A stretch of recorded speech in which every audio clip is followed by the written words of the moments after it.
In the summer of 1930, Germany's young democracy stood at a crossroads. A year earlier, the streets of Berlin buzzed with an excitement and energy. It was a modern metropolis full of cafes, cinemas, and cabarets. But now, unemployment lines wrapped around buildings. Banks were shuttering, and angry voices echoed in beer halls and political rallies. What happened that year wasn't just an election. It was an earthquake that would shatter the foundations of the Weimar Republic. And it would mark the beginning of the slow unraveling of democracy in Germany. This is the story of the 1930 Reichstag election, the moment when fringe parties surged, the center collapsed, and the fate of the republic itself was thrown into question.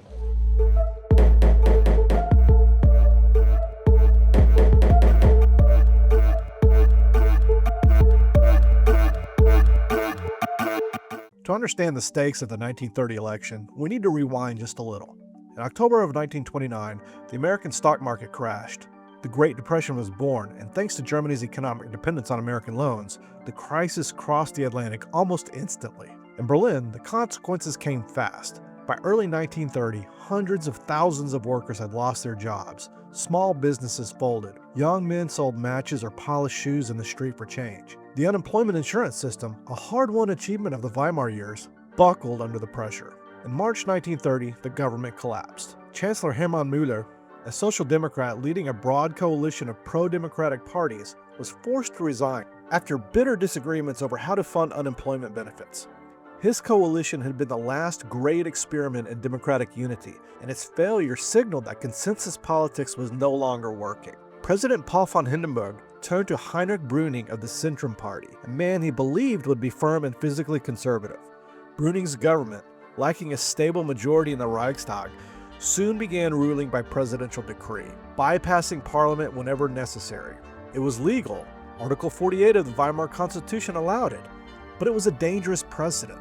Brüning's policies, especially his deep cuts to social spending and public sector wages, were meant to restore economic confidence. But to ordinary Germans, they felt like punishment. Poverty deepened, anger grew, and it was in this atmosphere, this fear, suffering, and frustration, that Germany went to the polls. Elections in the Weimar Republic had always been intense, but this time felt different. The streets of Berlin were covered in posters from every corner of the political spectrum, from communists promising revolution to Nazis calling for national rebirth. The extremes now had momentum.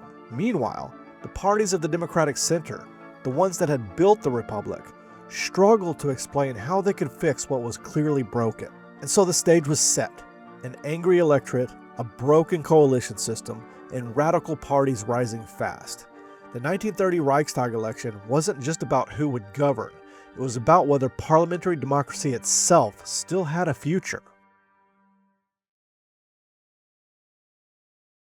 In a healthy democracy, elections are contests of ideas. Parties debate, the people choose, and the winners govern.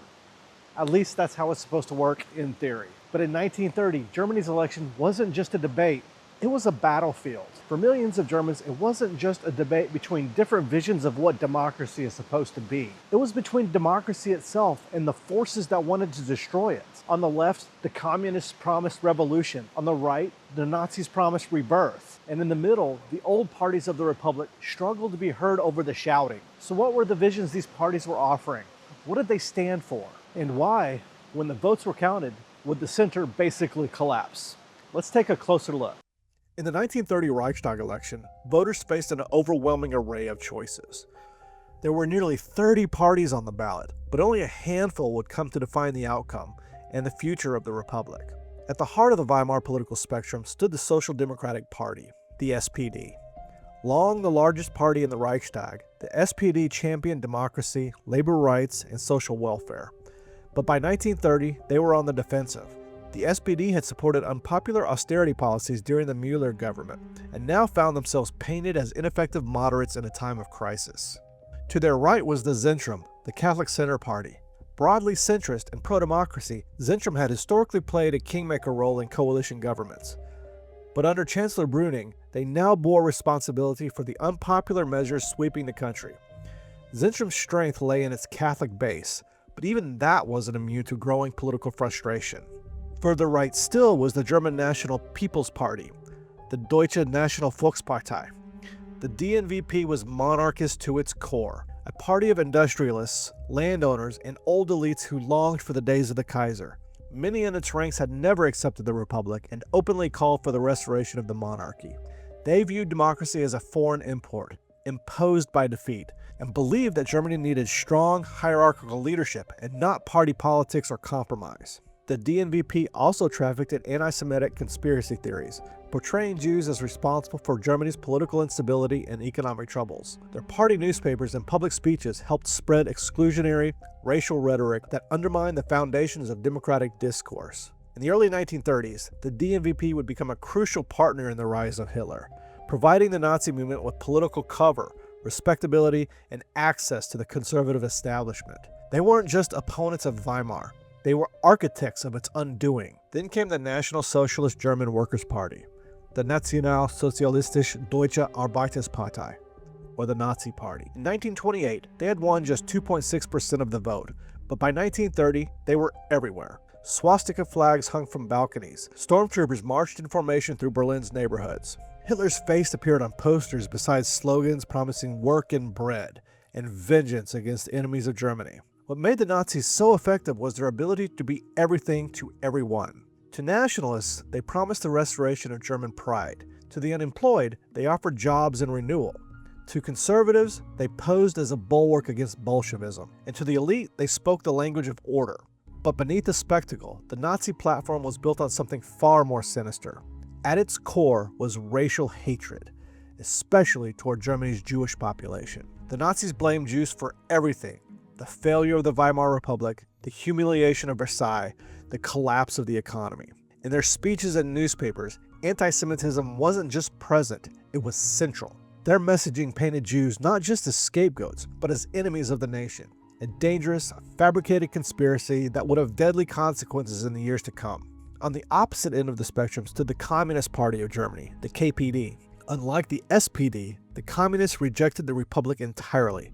To them, the Weimar state was a bourgeois sham, a temporary obstacle on the path to revolution. Their message: capitalism had failed, and only a worker state could solve the crisis.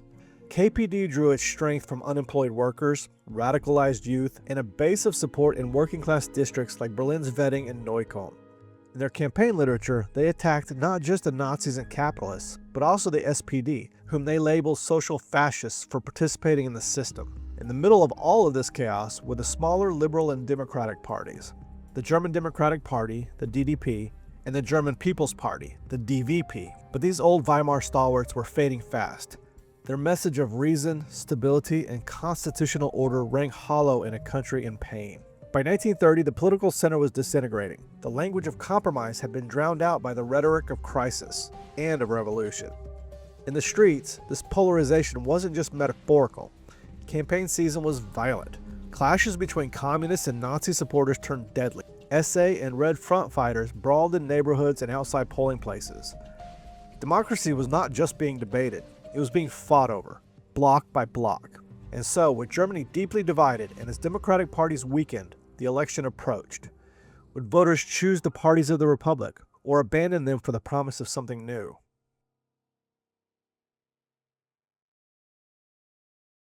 In September 1930, Germans went to the polls believing that they were choosing a new government, and that government was going to fix what was broken. But what they ended up choosing was far more complicated. In that election, millions turned away from the political center and gravitated to the extremes. They were driven by fear and anger and desperation.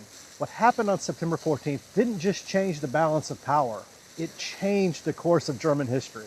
September 14th, 1930. Across Germany, millions of voters made their way to the polls. In Berlin, the streets were tense but orderly. Police stood guard at polling stations, wary of violence.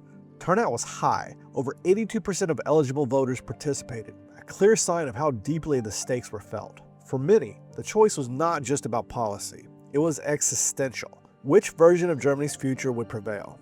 The results stunned the nation. The Social Democrats, the SPD, remained the largest party, but they lost nearly 1 million votes compared to the last election. They held 143 seats, enough to stay on top, but far short of a working majority. The Center Party, Brüning's Zentrum, held steady, gaining a few seats. But the big story, the terrifying story for many, was the radical surge. The Communists, the KPD, gained 23 seats, cementing their position as the second largest left-wing party. They now controlled 77 seats and commanded a sizable block of working-class support. But it was the Nazis who shocked the world. The National Socialist German Workers' Party leapt from the fringe to the mainstream, winning 107 seats, a nearly tenfold increase from their performance in 1928.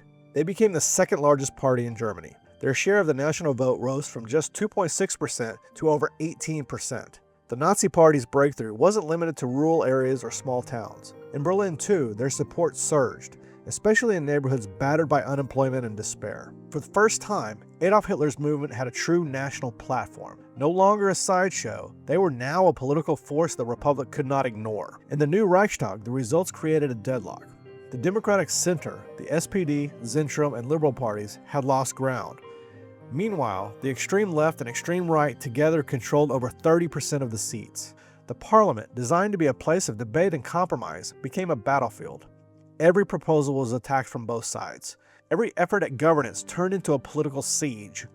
The spirit of the Weimar Constitution, dialogue, negotiation, and compromise, was replaced by obstruction, shouting, and walkouts. President Hindenburg and Chancellor Brüning took note. If the Reichstag could no longer govern, they reasoned, then the state would have to govern without it. The 1930 election didn't destroy democracy in Germany, not yet, but it fatally weakened it. It showed that millions of Germans had lost faith in the Republic, and that the forces opposed to democracy were no longer on the margins. They were in the halls of power now, and they weren't planning to leave peacefully. The 1930 election didn't end the Weimar Republic, at least not right away. Laws were still being passed, elections were still being held, but after September of 1930, Germany was no longer anchored by a strong center. It was being pulled apart from both the right and the left, and increasingly, Germany was being ruled from above. The Republic didn't collapse in 1930, but it was beginning to die. In the months that followed the election, the Reichstag became less and less important to German political life. Chancellor Brüning, unable to build stable coalitions, relied more and more on President Hindenburg's emergency power under Article 48 to govern by decree. Democracy had become a formality, a process without real power behind it, and the forces gathering outside the Reichstag halls had little patience for formalities. The Nazi Party, emboldened by its stunning electoral success, accelerated its activities. The SA, Hitler's paramilitary wing, grew in numbers and visibility. The street violence escalated. Political rallies became battle zones. Meanwhile, the communists hardened their opposition, increasingly seeing the SPD and other moderate parties not as allies, but as enemies of the revolution. Caught between two radical movements, the Democratic Center was paralyzed. In Berlin and across Germany, faith in parliamentary democracy withered. It wasn't just extremists who had lost trust. It was ordinary citizens, battered by unemployment, inflation, and the daily humiliations of national decline. The 1930 election taught Germany's political elite a dangerous lesson, that the Reichstag could be sidelined, and the president's emergency powers could be used to bypass democratic debate. It was a lesson others would soon exploit. When Adolf Hitler rose to power in 1933, it was through a combination of legal authority and brutal force. The institutions of democracy were still standing, but they were hollowed out, weakened, and unable to resist. The seeds of the collapse were sown here, in the streets and voting booths of 1930.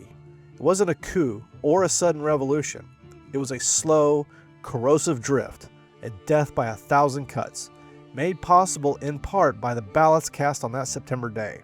The 1930 Reichstag election didn't destroy the Weimar Republic, but it showed the world just how fragile democracy can be and how quickly it can slip away when fear and anger replace hope. And just 2 years later, in the summer of 1932, Germany would return to the polls, not with hope, but with desperation. By then, the economy had collapsed. The streets of Berlin resembled war zones. The Nazis were no longer a rising party. They were the largest in the country, and yet no one could govern. Next time on Goes to Berlin, a country divided, a democracy on life support, and a fateful election that would bring Hitler closer than ever to power.